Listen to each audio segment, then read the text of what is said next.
What's up, guys? Wanted to do an All Science Creative Collective Unconscious read. This is July 17th, 2021, and we're timeless when you are pulled to watch this video. Wishing you guys the best. Leave a comment below, like, share, follow, subscribe. Reach out for a one-on-one reading over text, IM, video, phone, email, whatever you feel most comfortable with. Website link below in the description, all my info, all my contact info, all my social media. I just wanted to share a little bit of a download. We have to kind of really give ourselves a benefit of the doubt as far as like this whole like being a person thing and living thing and all that stuff, because it's like, I went through a personal experience earlier today where I was kind of just triggered in like this fear state, fear response. Not like shaking, or not to the point of like trembling in fear or terror, but like you literally feel like the chemical like surge of a certain like conditioned thought that triggers an emotion, and you really take it for reality. And we have to really give ourselves the benefit of the doubt, give ourselves the space, give ourselves the understanding and the know-how to know and understand that like we are not this inherited, conditioned, genetic human condition. Because all of that stuff, whatever the specific details of that personal experience for me, that comes from not only the conditioned mind, but it also comes from the genetic lineage that's being expressed through me as a male, So it's like, and vice versa with women and whatever they experience, and we all experience our own kind of unique flavor of what it is to be us based on our background, our conditioning, our hormones.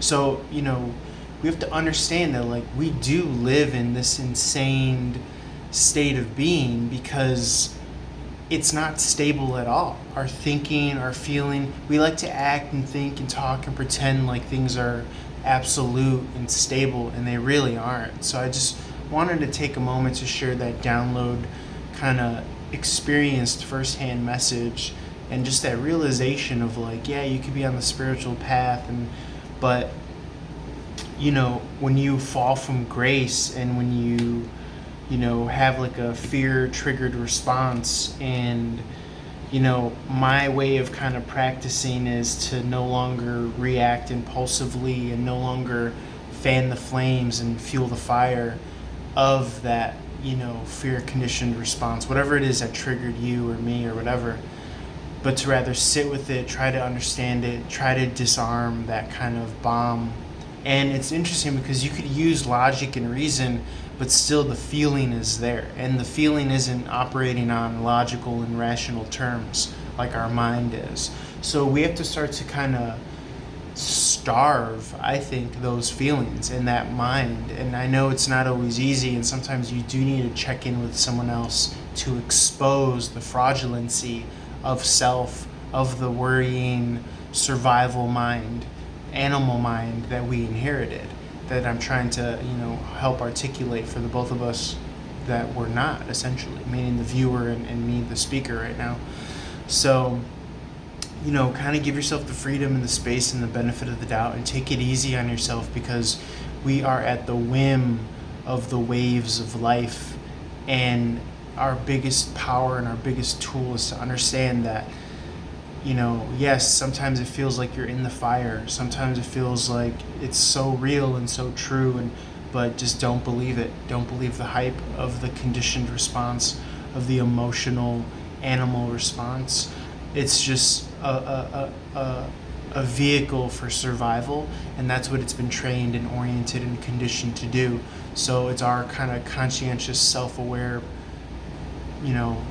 journey that we start to understand this and decondition ourselves from it. And if you need help, and if you need to check in and expose the fraudulency of conditioned thinking, which triggers strong emotions and passionate, and it seems so real, and but the key is, and the test is to not act on it, and to not believe it, and know that it's a dream, and know that it's an illusion.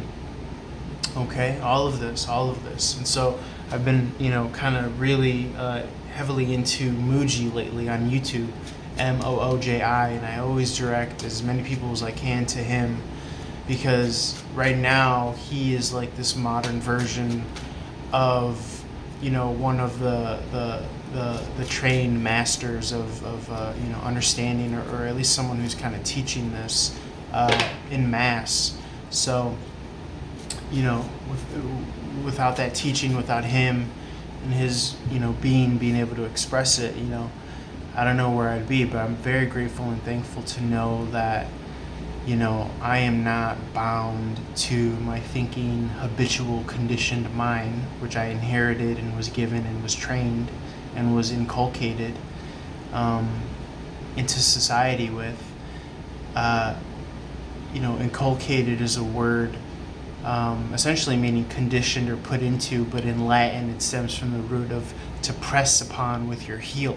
So literally, that's kind of like our brains are stamped upon based on our genetic inheritance and conditioning and fear responses and trigger responses and all that jazz. So it's good to know that when you stay in the emptiness of pure being and awareness, that's always a healthy practice.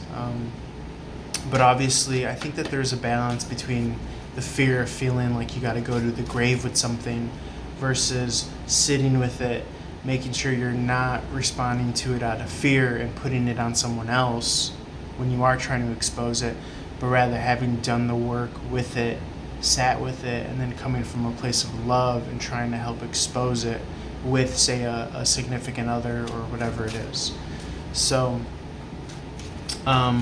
that's where I'm at, and if you're resonating with this, I just want to say that you're not alone, and let's keep on fighting that good fight, because I think that it really does benefit the next generation of those who are meant to inherit, this world, essentially. The more work and inner spiritual discipline and enlightening that we could do and achieve definitely helps those around us and those future generations to come, So yeah, good on you for doing that, good on me for doing that. Yeah, it's just crazy sometimes because it feels so real and it feels like, but at the end of the day, you kind of just got to know that it's BS. Like, no matter how real it feels, no matter how, whatever, it's just the survival mind just coming up with something, So, but when you realize that that's not who you are, and you're rather the awareness and the observer of the thinking self and feeling self, then that's part of your kind of inherited freedom. That's part of your freedom as a spiritual being. Okay, so let me get some general messages from the tarot. Spirit of gratitude, joy, love, and light, highest possible messages. So yeah, I definitely advise check out Mooji, Mooji on YouTube. I always like to direct people to his teachings.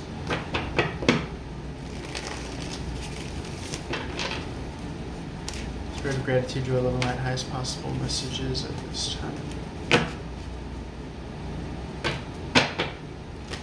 The collective, creative, unconscious.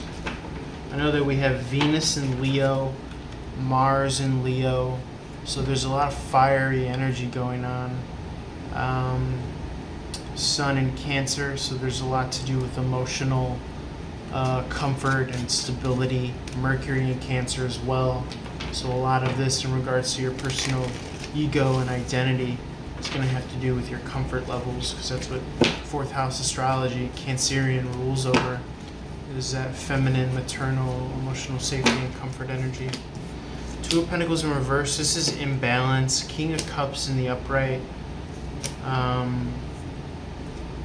This is emotional maturity, balance, the truth and the heart of the matter. So if you are feeling unstable, there's an opportunity to observe with wisdom with the High Priestess here.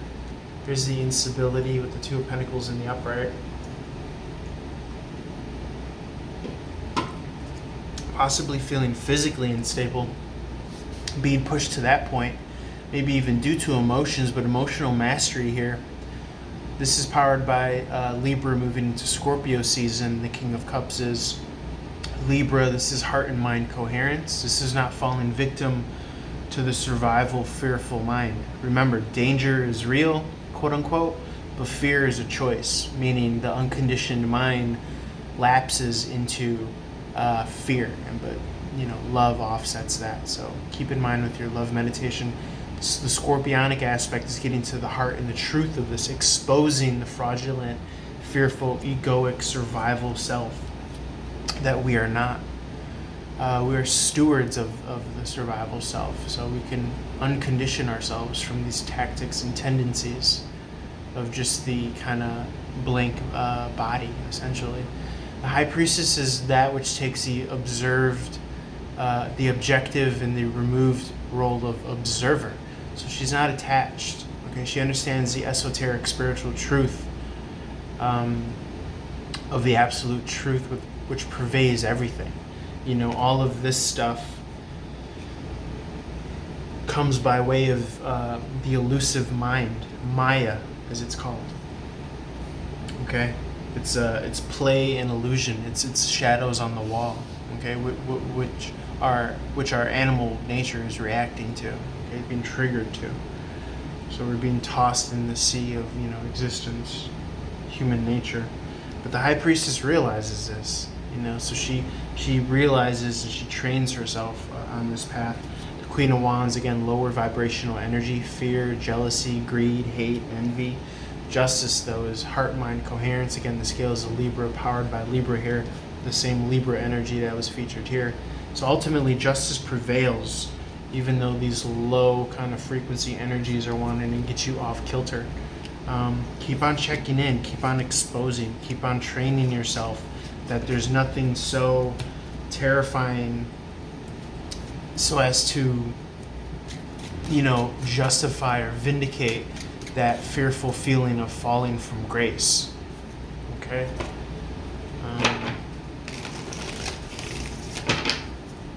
That is just our conditioned personality, but that's not who we are. Okay, anything else, Spirit? Some general messages for the creative collective unconscious. Something that I came across is that the best use of imagination is creativity, and the worst use of imagination is anxiety. So something to actually kind of have experience and put into practice from an understanding that I went through earlier. Whatever thought that was triggered in me, whatever the circumstance was, it was from fear. It was not coming from love. It was coming from one of those lightning bolts of fear that hit you because of a thought, and it's so kind of exhilarating to be able to expose it and call it for the bullshit that it is. And I'm grateful to have a partner to be able to do that with. So I'm grateful that I'm self-aware enough to be able to do that and not let it negatively influence my life or my day. So, amen to that. That's what I want to help to start do in this community. If we could call it a community, if we could build it as a community in this channel, is even if you just want to chime in and just expose, the fraudulent, fearful personality self, those unconscious thought bubbles, that basically those feelings of like, oh, I left the stove on, but there's nothing wrong at all. Like, that's what we're talking about here. So if you want to share your experience and expose, that as well, feel free to do that, because I think that helps us. Okay. Just checking out my own beard here, so don't mind me. I'm just being self-aware. Okay, Spirit, anything else? Messages for the creative collective unconscious. World card in reverse. This is incomplete. Something is unfinished. Something is incomplete. I feel as though that there is a battle taken at hand. A spiritual battle, a mental battle, an emotional battle. But as Muji said, you don't get in a street fight with your mind. Okay, you just sit with it and know that it's clouds passing in the sky. It's a wave in the ocean. The Empress is here, though. She's always a positive omen. Okay, this is Taurus season, Libra season, all things love, finance, desire, relationships. She's the mother of the tarot. She's pregnant. Okay, but things are going swimmingly. You see the stream in the background. Okay, so something's coming. She's in the height of her powers. She's giving birth to beauty and truth, freedom. She's very majestic here. Okay, and you got the Emperor in reverse. So the Divine Masculine might be going through it too, but he is able to kind of help himself by leaning on the Empress here. You see, the Emperor is the divine counterpart, but he's able to help free himself from what he sees as inherited, toxic masculine conditioning, fearful survivalism that we have to have understanding and compassion for, that we've always been in a state of survival, tooth and nail. And now in modernity, we're finally able to kind of chill and rest and relax and kind of let these demons or these ghosts of our genetic past, that which we've inherited, our survival blood, kind of shoo off past us, beyond us. Okay, so the Emperor's masculine energy is going through it, and it's also the masculinity within you. It's not gender specific. Yes, it could be a man or someone that identifies as male or masculine, but it's we all carry feminine and masculine energies within us, as you know, probably. So this is the masculine, exposing, this unfinished business of the past. Okay, and the Empress is there for him to lovingly lean on. Okay, I actually see this as a beautiful read, despite how it looks. Okay, shout out to the Emp in the background. I'm an Aries myself, so that's Emperor energy. Eight of Pentacles in reverse, something feeling like it's not working. Okay, requiring skill. So the finesse, the kind of trained hands, so to speak, to be able to massage and bring to light. We talk about exposing, bringing light, conscientious awareness, experiential light of awareness onto the topic at hand, the sun, the big electron, that which gives life, not unlike the Empress here. Okay, overseeing her child. They almost have the same face. And, she sees over the kind of innocent, pure essence that still resides within the masculine heart and within her heart, okay, and within the heart of human nature. This is the truth.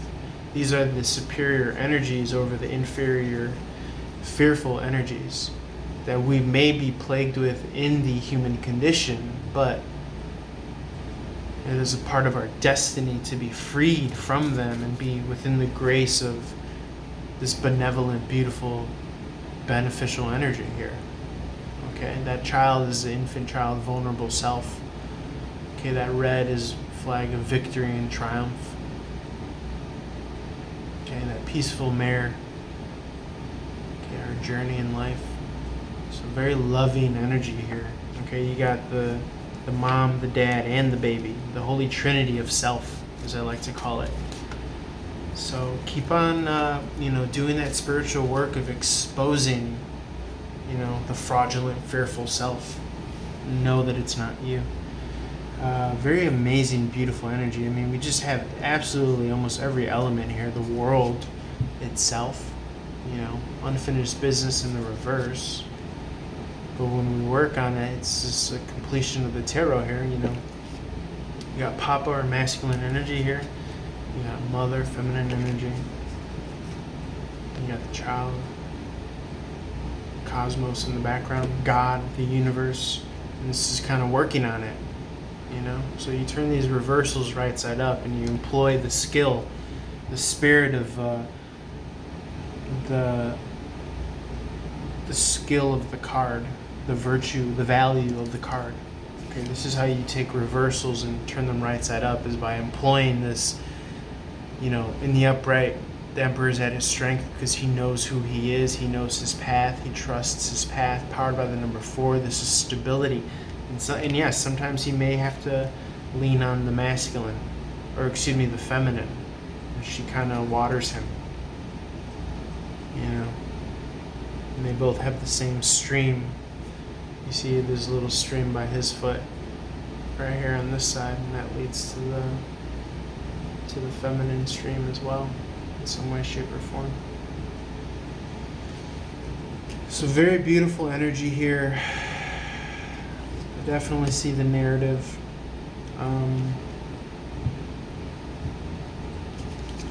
And you know, eights are about new beginnings and abundance by way of working on these things. Okay. So it's definitely seen and heard, and not only helps you and your relationships, but it just helps the world at large. Okay. So very cool on you. I'm going to leave it there, guys. Thank you for following, for viewing. Reach out for a one-on-one reading. Leave a comment below if this resonates, and love you guys lots. Peace.